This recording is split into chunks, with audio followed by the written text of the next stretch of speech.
Halo sahabat, kembali lagi di channel Novel Audio.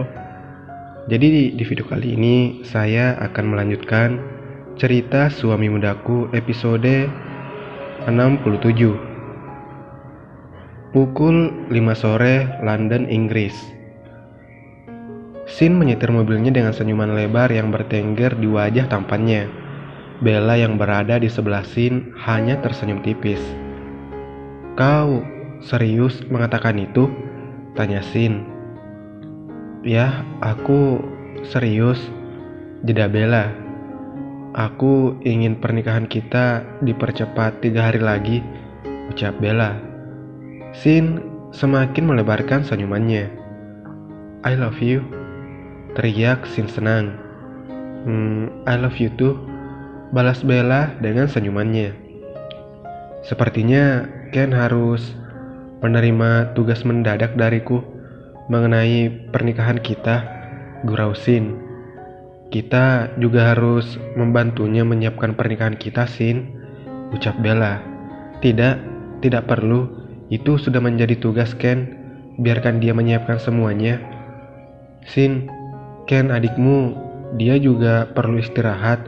Jangan terlalu memberatkan dirinya." Baiklah. Dan mengenai baju pernikahan, kita akan pergi ke desainer keluargaku besok. Kau setuju? Tanya Sin. Bella tersenyum dan mengangguk sebagai tanda setuju. Setelah itu Sin tersenyum lebar. Aku benar-benar senang," ucap Sin melihat Bella. "Hai, lihat jalannya," ingat Bella.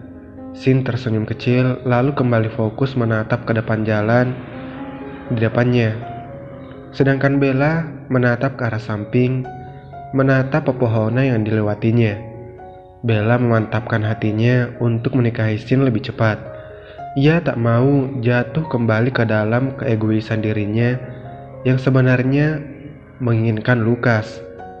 Sin sudah sangat membantunya dari awal perjalanan hidupnya hingga sekarang. Dan saatnya Bella membalas semuanya pada Sin dengan mengorbankan cintanya. Semoga ini pilihan yang tepat yang untuknya dan untuk Lukas. Tanpa terasa, Sin sudah memarkirkan mobilnya di depan salon milik Bella.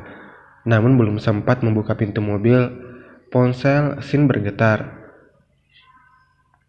Di layar utama, ponsel menampilkan nama Ken.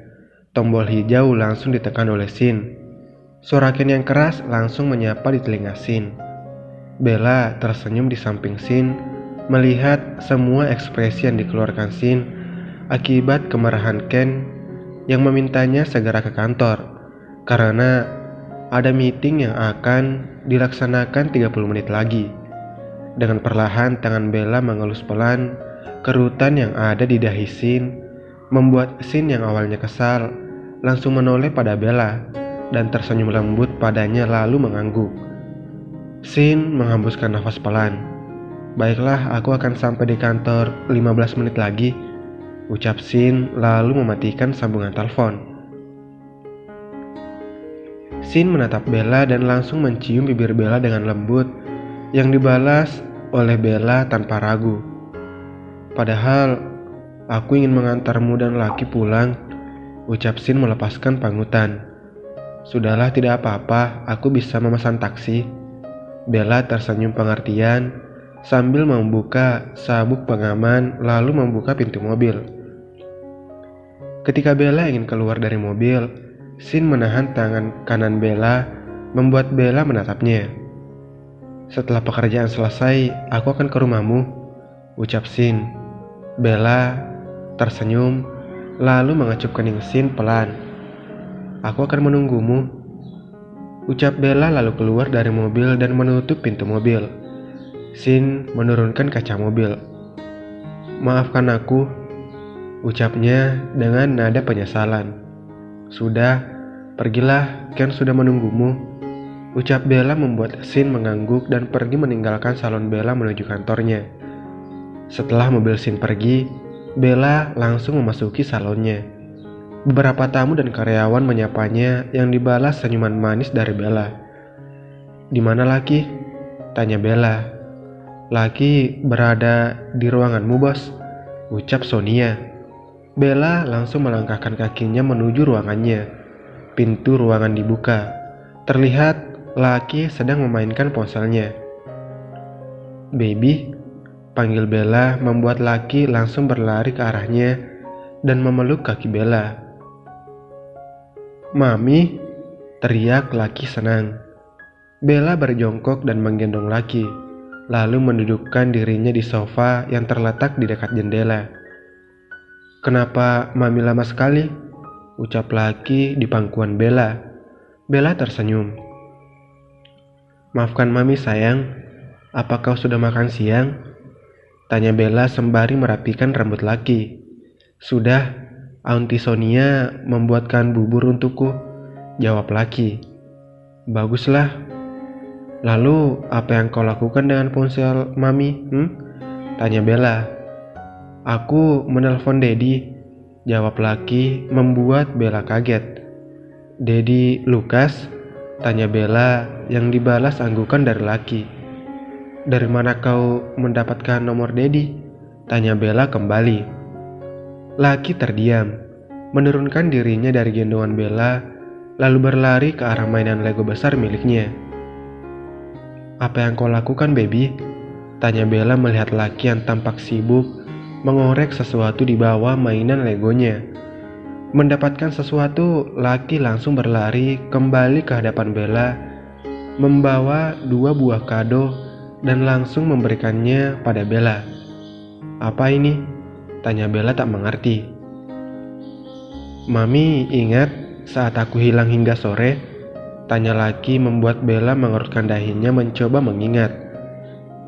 Dan ia ingat kejadian di mana Laki sempat hilang. Dan sampai saat ini Bella belum tahu kemana Laki pergi saat itu. "Ya, kemana kau pergi, baby?" tanya Bella penasaran. "Saat itu aku pergi membeli hadiah untuk Mami. Dan saat itu pertama kali aku bertemu dengan Daddy," ucap Laki. "Lalu?" Laki tersenyum. "Daddy awalnya sangat menyebalkan. Mobilnya hampir menabrakku, Mami," adu Laki.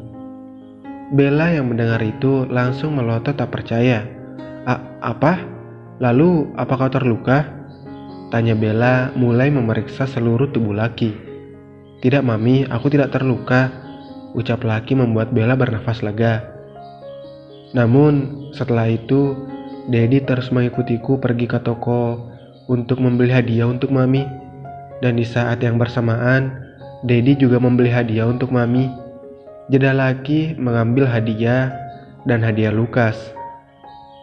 "Dan ini hadiah dariku, sedangkan ini hadiah dari Daddy," tunjuk Laki pada kado yang paling besar.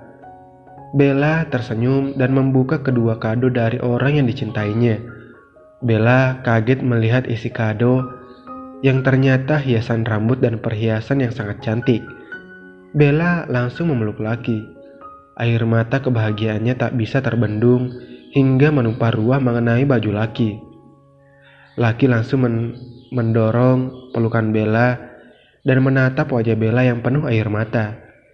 "Kenapa Mami menangis?" tanya Laki dengan raut sedih. Bella tersenyum lalu menghapus air matanya. "Mami senang, baby," ucap Bella membuat Laki mengerut bingung. "Tadi itu air mata kebahagiaan, baby," jelas Bella membuat Laki tertawa dan kembali memeluk Bella.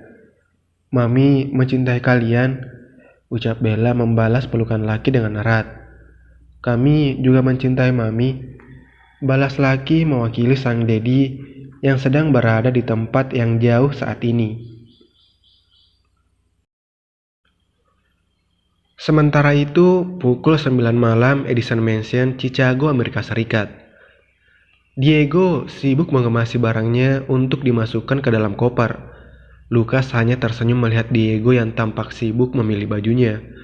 Akhirnya mereka sepakat akan pergi ke London besok pagi menjumpai Bella dan Laki.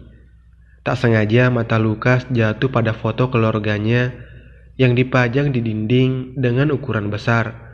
Di sana terlihat Diego dan dirinya, tampak memakai jas hitam, sedangkan maminya dan Tiara memakai gaun biru. Seakan teringat sesuatu, Lukas menatap Diego sebentar lalu kembali menatap foto di hadapannya. "Dedi, di mana Tiara sekarang?" tanya Lukas, membuat Diego langsung berhenti berkemas dan menegakkan tubuhnya menatap Lukas yang menatapi foto besar di kamarnya. Dengan perlahan, Diego berjalan mendekati Lukas hingga berdiri di sisi Lukas sambil menatap foto keluarganya. Saat ini, Tiara sedang berada di Swiss. Ia telah masuk universitas ternama di Swiss. Ucap Diego membuat Lukas tersenyum lega mendengar kabar Tiara yang ternyata sudah mulai dewasa. "Maafkan Dedi sudah menyembunyikan adikmu," ucap Diego kembali. Lukas tersenyum. "Jurusan apa yang diambil oleh Tiara?" tanya Lukas mengalihkan. "Seni lukis." Lukas menoleh ke arah Diego dengan cepat. Apa?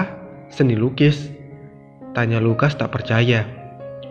Tiara yang jago berkelahi kini sudah mulai memegang kuas yang rapuh. Bahkan memegang tongkat baseball dalam 10 menit saja sudah patah akibat dari cengkeraman tangan berototnya itu. Lukas tak bisa membayangkan berapa puluhan kuas yang dipatahkan Tiara ketika mulai melukis satu pemandangan saja. Diego tersenyum. "Awalnya Dedi juga sama kagetnya denganmu, namun dia tetap memaksa dan akhirnya dia benar-benar mendalami semua hal yang berbau lukisan," ucap Diego. "Baguslah jika begitu," ucap Lukas mengangguk kecil dan kembali menatap foto keluarganya. Mereka terdiam beberapa detik. "Dedi akan memindahkannya ke Chicago bulan depan. Dia akan kembali lagi denganmu. Dedi tahu kau sangat merindukannya," ucap Diego membuat Lukas kembali menoleh dengan cepat ke arah Diego. "Karena dia juga sangat merindukanmu." Diego menoleh ke arah Lukas dan tersenyum. Hati Lukas menghangat seketika. Keluarganya sebentar lagi akan kembali seperti dahulu. Dan Diego sudah benar-benar berubah. Dengan begini, semua akan kembali seperti dahulu kala, tanpa ada kerusakan yang terjadi seperti tahun-tahun sebelumnya. Dan Lukas berharap tidak ada lagi orang yang membuat keluarganya menjadi berantakan lagi ke depannya. "Makasih, Dad," ucap Lukas langsung memeluk Diego. "Jangan berterima kasih, ini memang yang harusnya Dedi lakukan dari dulu, yaitu menyatukan kalian, bukan memisahkan kalian," ucap Diego membalas pelukan Lukas. "Aku menyayangimu, Dad," ucap Lukas tulus mengelus punggung Diego dengan pelan. "Dedi juga menyayangimu dan Tiara. Maafkan semua kesalahan Dedi," ucap Diego yang dibalas sanggukan pelan dari Lukas.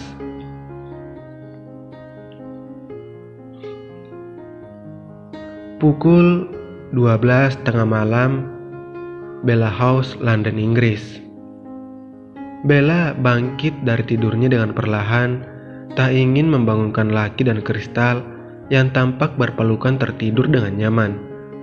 Entah mengapa saat ini Bella tak bisa tidur dan ingin melihat bulan di malam ini. Kakinya melangkah ke arah teras kamar, menatap cahaya bulan menyinari malam. Kali ini bulan tidak tampak sendiri. Ribuan bintang tampak menemani bulan pada malam ini, seakan-akan memberitahu bahwa Bella tidak sendiri saat ini. Semilir angin malam membuat Bella merinding, namun tetap tak mengurungkan untuk terus berada di teras menatap bulan. Bella teringat pada kejadian di mana ia juga sibuk menatap bulan di malam hari. Matanya tertutup mencoba kembali mengingat kejadian pada saat itu. "Baby, apa kau tidak bisa menungguku?" teriak Lukas kesal. Bella tidak mendengarkannya dan lebih mementingkan angin malam di pantai yang memberikan kedamaian untuknya. Lukas menatap Bella kesal karena berani mengabaikannya, dan langsung saja Lukas membalikkan tubuh Bella menghadapnya. Bella terkejut, namun Lukas langsung menuntun Bella menggunakan jaketnya dengan benar dan mengancingkan jaket Bella agar tidak ada angin yang masuk menyentuh tubuh Bella. Nah, begini lebih baik. Lukas tersenyum senang menatap Bella. Bella tersenyum melihat perilaku manis Lukas dan langsung mengacak rambut Lukas dengan gemas. "Ah, baby, jangan membuatku terkena penyakit diabetes." Lukas mengecup tangan Bella yang meremas rambutnya. "Aku tidak melakukan apapun padamu. Kau melakukannya. Kau membuat gula di tubuhku bertambah melihat senyum manismu, baby." Lukas dan sifat penggodanya. Bella memutar matanya bosan dan memilih membalikkan badannya kembali melihat ke arah pantai. Lukas langsung memeluk Bella dari belakang dengan erat. Bella hanya diam membiarkan Lukas dan memilih menutup mata. "Baby, apa kau mencintaiku?" Lukas bertanya sambil menghirup leher Bella. "Diamlah, aku ingin ketenangan saat ini." "Tapi baby, aku ingin tahu perasaanmu padaku," desak Lukas. Bella diam tak ingin menjawab. "Baby? Baby?" Bella menghela nafas kasar, membalikkan badannya untuk bertatapan dengan Lukas. "Bisakah kau tidak menggangguku, Lukas?" tanya Bella. "Apa kau pikir aku mengganggumu? Aku ini hanya bertanya, baby," ucap Lukas cepat. "Mulutmu tidak bisa diam saat aku hanya ingin menikmati kesendirian bulan pada malam ini," ucap Bella kesal. "Kau tidak boleh menikmati kesendirian bulan, baby," ucap Lukas. "Kenapa?" "Karena malam ini bulan tidak sendiri, ada banyak bintang yang menemaninya." Lukas menunjuk bintang di langit lalu menatap Bella. "Begitu juga dirimu, kau akan selalu bersamaku, berdua selalu," ucap Lukas dengan senyuman tulusnya. Bella membuka matanya, tersenyum menatap bulan yang ada di hadapannya. Entah mengapa saat itu ia tak bisa membalas ucapan yang dilontarkan Lukas padanya. Namun kini Bella ingin sekali membalas ucapan Lukas kala itu, walaupun sedikit terlambat pada waktunya. "Bulan, sampaikan rinduku padanya," ucap Bella pelan. "Dan sampaikan bahwa aku sangat mencintainya," ucap Bella dengan tulus sembari tangannya terangkat mencoba menggapai bulan. Di malam yang sama di tempat yang berbeda, terdengar suara yang juga mengadu pada bulan. "Bulan, aku sangat mencintainya dan merindukannya," ucap Lukas pelan sembari menatap bulan yang menjadi temannya pada malam ini. Bersambung.